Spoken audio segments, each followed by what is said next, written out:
The Taliban wreaks havoc. NASA's rocket tower to nowhere, plus a piece of history has been unearthed in Boston. All these stories and more coming up on the Rundown. All right, stand by. 10 seconds. Ready, camera. Record. 3, 2, 1. Record. Thanks so much for joining us. This is The Rundown, where we run down some of the big stories making headlines. I'm your host, John Phillips. Joining us from Dallas, Texas, is our pal and PJTV contributor, Scott Ott. And here in studio, we're joined by stand-up comic Steven Gruser. Let's go to the top of the rundown, shall we? And Cruiser, you're up first. At the top of my rundown, 1 week after Hillary Clinton told us that we should empathize with our enemies because it's smart diplomacy, the Taliban slaughtered 132 school children. Tuesday's attack happened at a crowded high school in Peshawar, Pakistan. 145 were killed, including 132 uniformed school children. This is the deadliest single attack in the group's history. The rampage lasted 8 hours. 9 gunmen stormed the school, firing at random and throwing grenades. Last week, during a speech at Georgetown University, Clinton called for empathy in dealing with groups like ISIS and the Taliban. Now, you think of the mileage that Obama got out of Romney's Russian statements in the 2012 election, which turned out to be correct.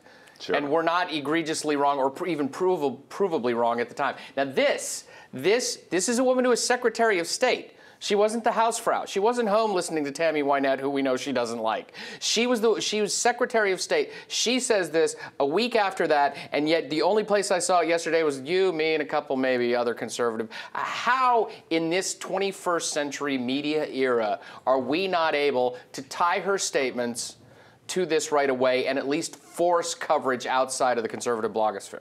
Well, it's a negative story about her, so of course they don't want to talk about it. But what's interesting is, for 8 years when George W. Bush was president, we were told that we saw attacks like this and we saw misbehavior in the Middle East and other parts of the globe because the world just hated George W. Bush so much. And if we just elected someone that they could relate to, that they could understand, that they had respect for, that everything would change. Well, things haven't changed. In fact, they've gotten worse in many ways. I can't think of a time when there's been a shooting at a school that's had this big of a number, that they've run up the score this badly. 132 people, that's a massacre. That's beyond just a regular shooting. And it happened with Barack Obama as president.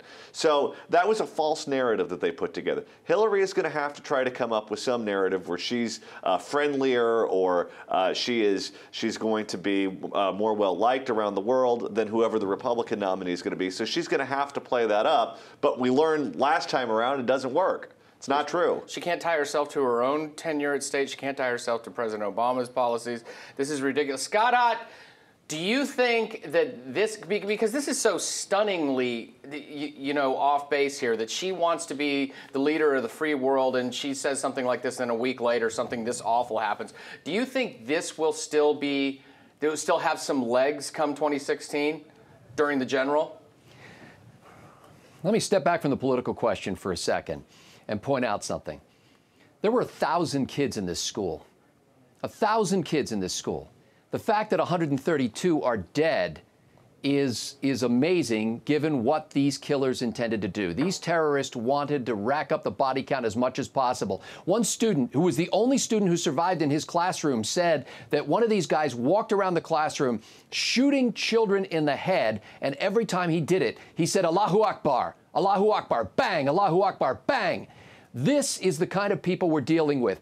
Now, to get back to the political question, the reason why I bring it up that way is the fundamental misconception of the enemy that we face is not only an existential threat to our friends in other parts of the world, it is an existential threat to us here in the United States. It is only because of the people put in place by the Bush administration that we are able to say that this hasn't happened here.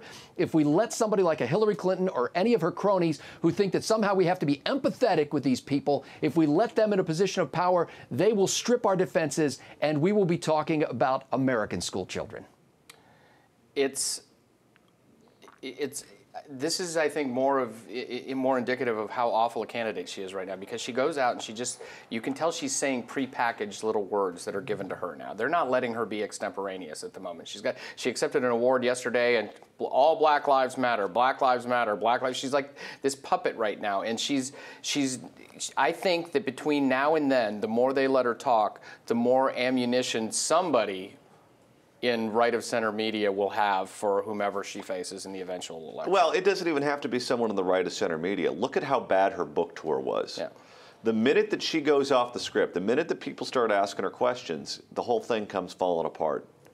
Please bookmark, ladies and gentlemen, PJTV viewers, the number of times John Phillips and I have said that she's a horrible candidate, an absolutely horrible candidate. She is no good at running for office at all. I mean, the only reason she got elected the first time is because her opponent got cancer. There you go. All right, Scott, what do you have for us?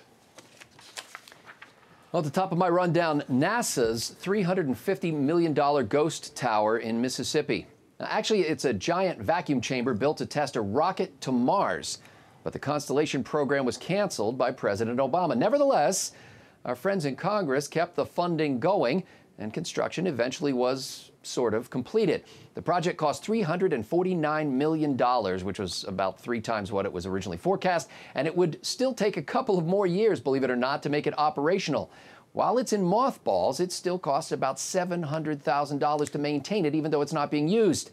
The unions got paid, the contractors got paid, the legislators got reelected, but nobody goes to Mars with the help of this tower. So is this just another symptom of an agency without a mission, or is NASA too clever by half and merely preparing for the post-Obama era when we may actually get to go to Mars? Well, it's interesting because here in California, we have the bullet train that went up in the Central Valley, where if you're familiar with California geography, nobody lives. It's a bunch of cows, and it's a bunch of nuts, and it's a bunch of fruits. That's all that lives in the Central Valley. And that's where they're starting to build it, because they know if they start there, then people who live in the population centers will say, well, you already broke ground, so just go ahead and keep it going, so that way it'll come to San Diego or Los Angeles or San Francisco or Sacramento. And the government just going to the big dig in Boston or the bullet train. The government likes to build things so they can dish out favors to their friends. And it's unfortunate because NASA actually has a very important mission in the country and an important role in the world. And I'm a guy who's a conservative, and I would like the government to spend less and take less out of my paycheck.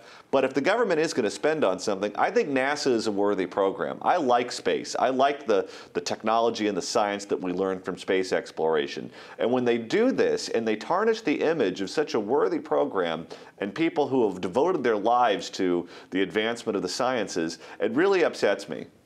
Well, you know, in the topsy-turvy world that is GOP politics right now, one of Thad Cochran's biggest selling points was that an overwhelming amount of federal dollars get channeled to Mississippi. That was one of the big things that went on in this last election.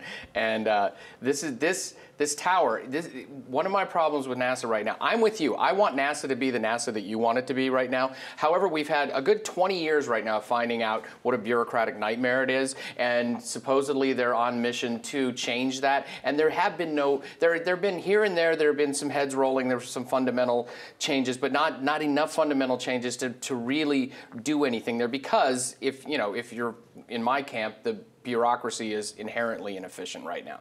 But this thing is this reeks of something you would see in North Korea, where they build something huge and then oops, nothing to do with it, and then it's this eyesore staring at you, reminding you how remarkably inefficient the bureaucracy is. It's like that NoCo hotel that they never finished. You know, I want to be careful that we don't come down too hard on NASA about this, because keep in mind, NASA is an agency of the federal government, and there are 2 factors going on here. One is that President Obama changed the mission in midstream when they were already had this thing under construction. The other is that members of Congress then, without a mission, decided to just continue funding the thing. And frankly, I tend to lean toward the side of the NASA administrator who ultimately had to make the decision and said, you know what, let's finish this thing up, because presidents don't last forever.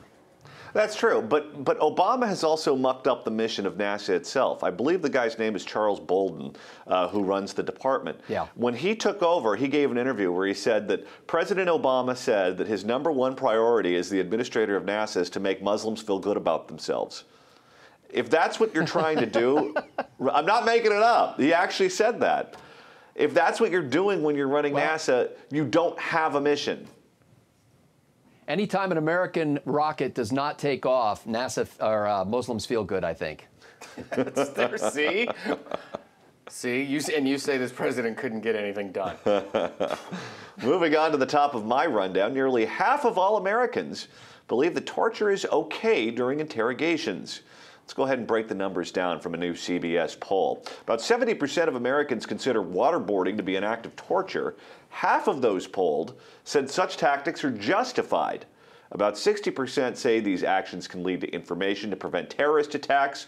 Waterboarding was used in the CIA interrogation program that took place under the Bush administration from 2002 until it ended in 2009. You know what? This is another case where the American people absolutely get it right as far as I'm concerned. Waterboarding is something that's uncomfortable at a minimum and torture at a maximum. I'll grant you that. But sometimes you have to use extreme tactics to get information that is required to save lives. We just saw an interview from the lead psychologist that did the interrogations of Khalid Sheikh Mohammed. He was on with Megyn Kelly on Fox. And he said that they would sit there and they would waterboard KSM. And the guy was so arrogant and the guy was such had such bravado that he still wouldn't give any information up, that he was able to escape the water or keep the water from going into his lungs. And he was still obstinate. And they had to kick it up a notch and use more extreme measures than that to get information out of him. But they got great information out of this guy. They got information that saved lives. And to me, it's a case-by-case basis. You have to do what you have to do to save American lives. Those aren't American citizens that are being waterboarded. Those aren't American citizens that are being, quote-unquote, tortured. So as far as I'm concerned, sometimes you got to break some eggs if you want to get the omelet. Well, this is the old nobody wants to know how the sausage is made thing. To think I think there are a lot of people out there who wanted to believe that this was the first time we ever engaged in anything like this, too. But one of the things you talk about, the American people getting it right, the disconnect here between the media class and the political class has been stunning so far. You've got people, MSNBC this morning or yesterday was reporting on their own poll that showed the same numbers. Virtually every poll that's come out in the last few days has been the same, kind of the same breakdown, where the public is overwhelmingly supportive of it. And it was Andrea Mitchell and somebody else. They immediately started dismissing their own poll that they were quoting. The New York Times won't quote the polls at all right now. In fact, somebody on CNBC took them to task. I believe it was John Harwood, took them to task for that today. So they're trying to just, they're going with this, oh, the great unwashed don't understand this. It's the same thing. It's this elite ruling class that thinks they know better when they really know nothing at all. You know, Scott, the headline that's here that no one will ever admit to is that the American public actually agrees with Dick Cheney. I mean, you watch Meet the Press, you watch the way that people talk about Dick Cheney, you think the man is Darth Vader and he has some boutique sort of belief on this subject that no one else in the country shares. Well, in fact, the majority are with Dick Cheney on this, aren't they? You know, people don't watch 24 because they side with a terrorist. People watch 24 because they love it when Jack Bauer has a power drill up to a guy's shoulder and is saying, where's the bomb? And I think that the Democrats have massively miscalculated in this. Now, all that said, this is completely different than that kind of scenario. In fact, you want to know what torture is? You want to know if waterboarding is torture? Ask a U.S. Navy SEAL. Because they undergo that kind of training to get ready for being held by other people. Ask my brother, who was in the Army. One of the things they had to do was go into this tent where they were then gassed. They literally threw like these gas canisters at them, and they had to see how long that they could survive inside of this tent before they had to bail out. So our own military undergoes this. Our definition of torture, and frankly, Congress, you want to change this definition of torture, go ahead and you change this. But our definition of torture right now talks about causing harm, permanent harm, or mental health harm, and under either definition, waterboarding does not do it. By the way, KSM, when he was laying there being waterboarded, knew what our time span was. He knew that they would only carry it out for a maximum of 40 seconds. They said they watched him. He would actually tap his finger on the table to count the seconds because he knew how long he would have to wait before it was over. this is, you know, one of the weird things in the way we approach war now, too. People want us to be more specific in our approach. They don't want to carpet bomb anyone anymore. They don't want to just they don't want there to be collateral damage. Well, you can't have one without, if you want more specific intel, actionable intel, you have to have a way to get it. You can't just hope that it just shows up out of the blue or out of, in the ether like that. This goes with the way people want, with the way the elites want to wage war right now. This is what they need to do, and they want it to be some magical, mystical process that it can't be. You know what? People can debate one another on whether or not waterboarding is torture. Here's something that is not debatable. The fact that on one September day, a bunch of Muslim terrorists hijacked airplanes and flew them into buildings, and people were having to jump out of buildings that became fireballs to their death. That's torture. And one of the widows said that. One of the widows said that during an interview the other day. She said watching that was torture. Absolutely. All right, now it's time to go to the sweet spot. Sweet spot. This is where we take a look at some of the lighter and softer stories making news. And Scott, you're up first. You know, I don't see how Stephen Cruiser and Scott Ott could both be included in a segment called The Sweet Spot. It just doesn't seem right, but we'll go ahead with it anyway. You know, New York Magazine reported this week that a 17-year-old high school student made $72 million trading stocks. Well, actually, he made nothing, a big fat zero. The kid's name is Muhammad Islam, who said he actually made a lot of virtual money in simulated stock trading. And this key fact, somehow, the New York Magazine reporter Jessica Pressler forgot to mention. Now, since the story broke, the reporter has gone on lockdown in the social media. She's gone dark on Twitter. In light of this, plus Rolling Stone magazine's recent UVA rape story, and frankly, a lot of others, has the mainstream media lost its only competitive advantage over bloggers? And that is their supposed layers of editors? And frankly, does every mainstream media reader now have to become a professional fact checker? It's interesting because when Dan Rather was proven to be incorrect with his report about George W. Bush, and bloggers, people who were really citizen journalists, were the ones that took this pillar of the mainstream media down and that report down. They were derided as just being, you know, people in their pajamas just sitting in their basements doing this. Well, as time goes on, I have a lot more faith in people in their pajamas than I do in Rolling Stone magazine or Dan Rather, or this case. So most of the state and municipal level journalism that's being done right now is being done by bloggers, the only people who actually go out and try to find anything out. Yeah, so, but you know, any real writer wants a good editor too. Whether you're doing journalism, whether you're doing creative writing, I mean, it's one of the things I love turning things over to somebody else who goes, oh, well, that sucked. Then you fix it, so I don't have to figure out what sucks on my own. All right, Cruiser, you're up next. In the sweet spot, a time capsule thought to have been buried by Samuel Adams and Paul Revere has been unearthed in Boston. It is believed the time capsule was buried back in 1795 by Adams and Revere. It's believed to contain old coins, documents, newspapers, and a metal plate owned by Revere. Officials will x-ray the copper box this week to see what's really inside. After that, it will be returned back to its original site. It needed to be moved because of a water filtration project at the Massachusetts State House, which was... This whole thing seems really cool. I don't know why they're returning it, though, because isn't the point of a time capsule to open it and look at the stuff? I don't get that at all. But, you know, every once in a while, you got to 3 cheers for municipal bond work. You know what they should have done? They should have had Geraldo open it up on live TV. Finally, yes. Redemption. Redemption. And then we're going to get another drunken selfie from him. You know how he rolls. In my sweet spot, Los Angeles Lakers... Go ahead. That's okay. I was just going to say, I'm kind of hoping there'll be a little note in there for Paul Revere that would say something like, you know, honestly, I slept through the night. I didn't ride anywhere. In my sweet spot, LA Lakers star Kobe Bryant passed Michael Jordan on the NBA's all-time scoring list on Sunday. He moved into 3rd place behind Kareem Abdul-Jabbar and Karl Malone. Bryant has scored 33,000 points in 19 seasons. Started playing in the NBA back in 1996 at the tender age of 18. Michael Jordan called Bryant a great player and looks forward to seeing what he accomplishes next. Do you think he's going to beat the other two? Pass him? Malone, yeah. Jabbar, he could, actually. And then LeBron will beat all his stuff, so. Kareem played into his 40s. Yes. Kobe, I don't think, is going to play into his 40s. probably Kobe's rather beat up, yeah, and I don't think but I think he'll catch Malone though. Yeah. Yeah. Well, and you know, Kobe doesn't. He's notorious for not sharing a lot. So whatever games he's in, he's going to be taking shots. He's going to be taking shots. Is he going to beat him, Scott? I think the real triumph here is to be able to remain active in the NBA or frankly any professional sports for 19 years. I think I happened to be at a Dallas Mavericks game a couple of weeks ago, and they have a player named Nowitzki who, while we were there, broke into the top 10. I think he became number 9 all-time NBA scorer.